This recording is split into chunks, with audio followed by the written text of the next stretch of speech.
Laptops are cool, but they do not give you a comfortable and practical experience PCs provide.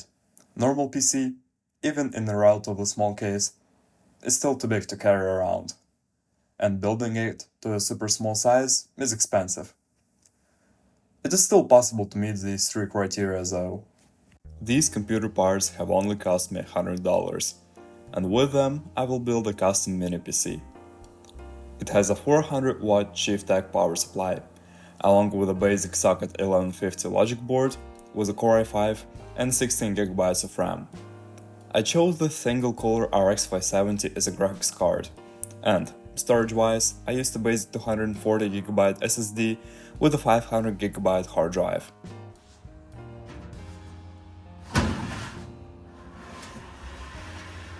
Case.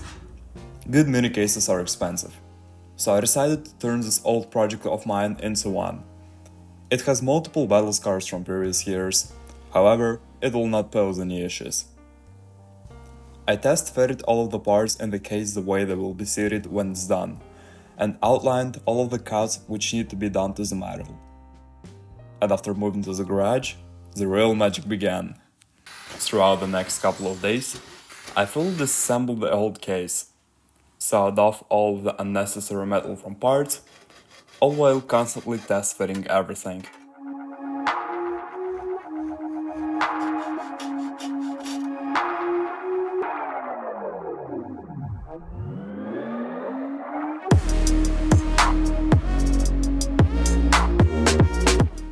Afterwards, I assembled the chassis for the case itself.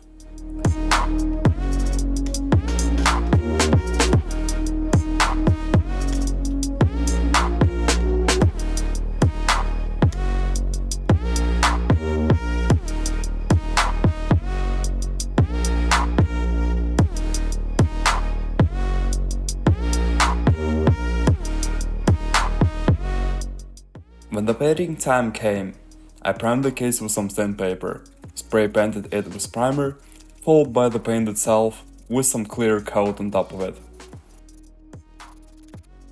And here's the result. This paint job turned out quite well, though some imperfections are still there.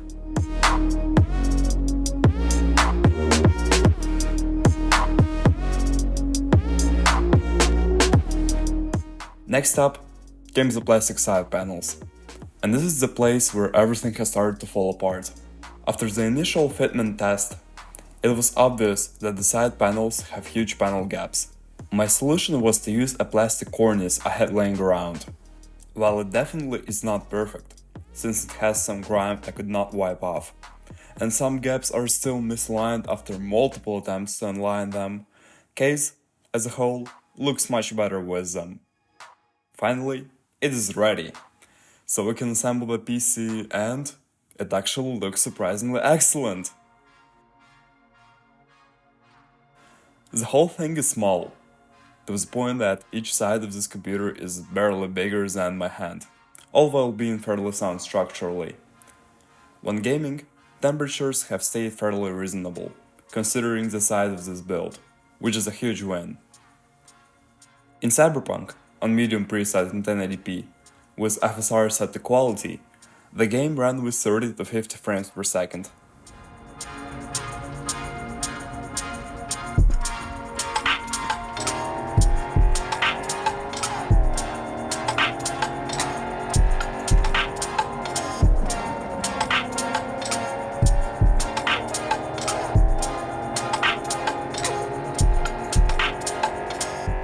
GTA 5, with a mix of high and very high settings, also in 1080p, ran fine, with about 60 FPS, which did drop to 50 in more demanding scenarios.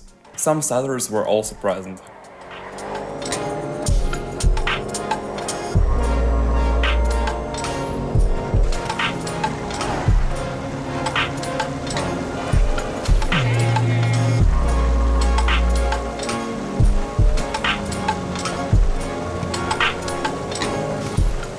PUBG, on low settings in 1080p, was a mixed bag. It was pretty much unplayable when you just ran the game as is. However, if you set the priority of the game file to below normal in Task Manager, It does become quite a lot more stable, though I still had some issues with connection sometimes. FPS varied from 50 to 90. Those stutters were also a thing in this game.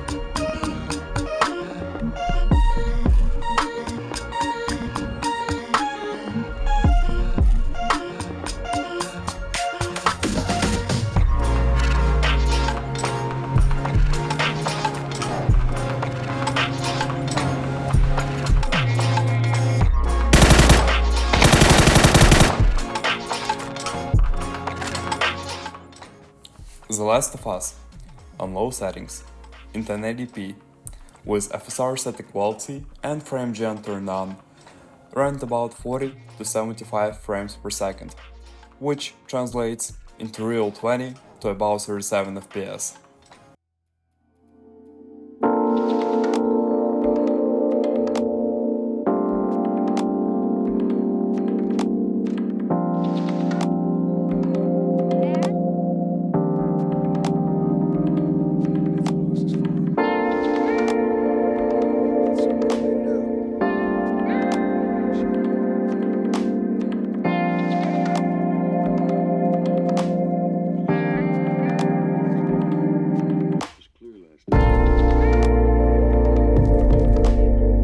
Minecraft, with BSL shaders on the Ultra preset and draw distance set to 8, ran at about 60 FPS.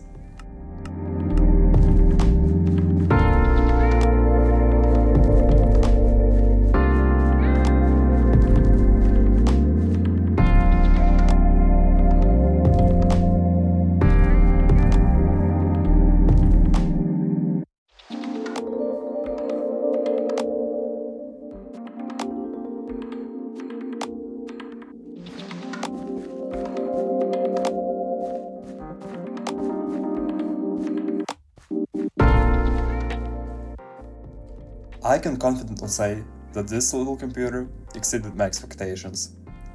Despite the challenges along the way, from the panel gaps to the cracked backplate, it turned out to be the exact PC to match all three of the initial goals.